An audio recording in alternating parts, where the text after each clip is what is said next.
The report that the Vikings changed their offense because of flaws with J.J. McCarthy is stunning to me, and I wanted to dig into the data to see if it supported their concerns with their starting quarterback.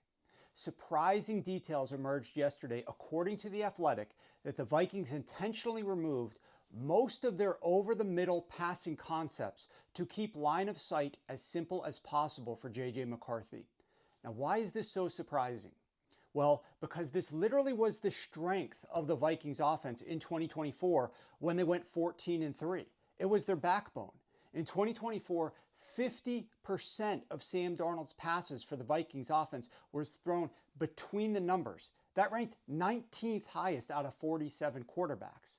How did those passes perform? How about top 5 in success rate and yards per attempt and top 10 in EPA per attempt?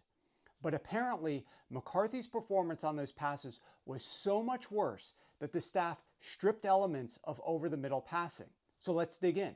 Did the staff really pull back on McCarthy's passing over the middle of the field? And was McCarthy's passing over the middle of the field that big of a problem? Yes and yes. Let's first start with the claim that the staff reduced passing concepts over the middle of the field. This is true. Only 38% of McCarthy's attempts last year were thrown between the numbers. That ranked number 42 out of 45 quarterbacks. Number 42, and keep in mind, the prior year, Sam Darnold was up at 50%. But here's the kicker. McCarthy obviously popped in and out of the lineup due to injuries and coaching maneuvers. That means that multiple other Vikings quarterbacks started. It appears the Vikings removed the middle of the field concepts primarily for McCarthy, because Max Brosmer, he threw 50% of his attempts between the numbers. And Carson Wentz, he threw 47% of his attempts between the numbers. McCarthy was way down at 38%, well below the NFL average. Now let's talk about why they might have done that. The data clearly shows that when McCarthy threw these passes, the results were pretty poor. In fact, on passes thrown between the numbers last year, McCarthy ranked, out of 45 quarterbacks, number 43 in accuracy, number 43 in completion rate, number 42 in EPA per attempt, and number 37 in success rate. His interception rate was worse than the NFL. Out of 45 qualifying quarterbacks, dead last. His touchdown to interception ratio was 0.7 touchdowns to 1 interception. That was number 42 in the NFL. This drop-off in production was substantial from what the Vikings received from Sam Darnold over the middle of the field in 2024. And remember, Sam Darnold, number 4 in yards per attempt, number 5 in success rate, number 10 in EPA when throwing between the numbers.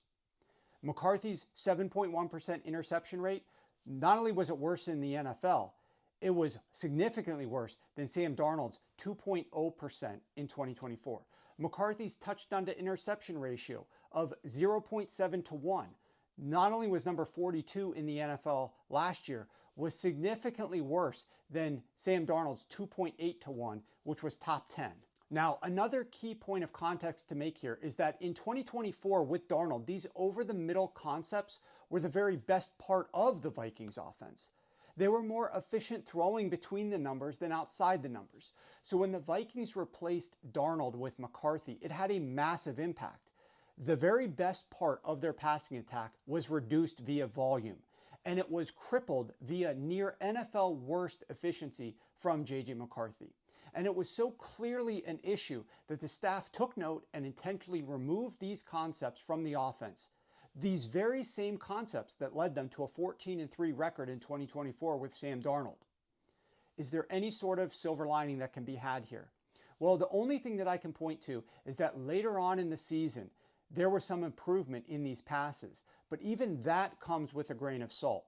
That's because the biggest improvements came from week 14 onward. It just so happens that the Minnesota Vikings in week 14 played the NFL's number 32 ranked pass defense of the Washington Commanders. In week 15, they played the NFL's number 31 ranked pass defense of the Dallas Cowboys. The very next week in week 16, they played the lowly pass defense of the New York Giants. And then they closed out the season playing a Green Bay Packers pass defense the last game of the year that rested its starters before it advanced to the postseason, fielding a skeleton crew to play against J.J. McCarthy. It's also noteworthy that I ranked the Minnesota Vikings as having played an NFL average schedule of pass defenses last year. some good, some bad. But somehow, J.J. McCarthy missed playing every single good pass defense that the Minnesota Vikings played. The Vikings played 4 top 10 pass defenses: the Browns, the Eagles, the Chargers, and the Seahawks. J.J. McCarthy didn't play in a single one of those games. The Minnesota Vikings played 3 other games versus pass defenses in the next tier down, the Steelers and the Lions twice. J.J. McCarthy played just one of those 3 games. Almost all of McCarthy's starts came versus bottom 10 pass defenses, or at best, average to below average pass defenses. And he still struggled massively over the middle of the field to a degree that the staff had to pivot away from their plans. If the coaching staff was aware and concerned about his inability to be productive over the middle of the field, it begs the question, what happens to this offense moving forward? Clearly, as demonstrated in 2024, over-the-middle passing concepts are something this staff likes to use and wants to build the offense around to a degree, considering they were used above average and with great results in 2024. The staff will have to either figure out how to offset that lost production by getting McCarthy to excel passing to other areas of the field, or J.J. McCarthy himself is going to have to make massive strides in 2026.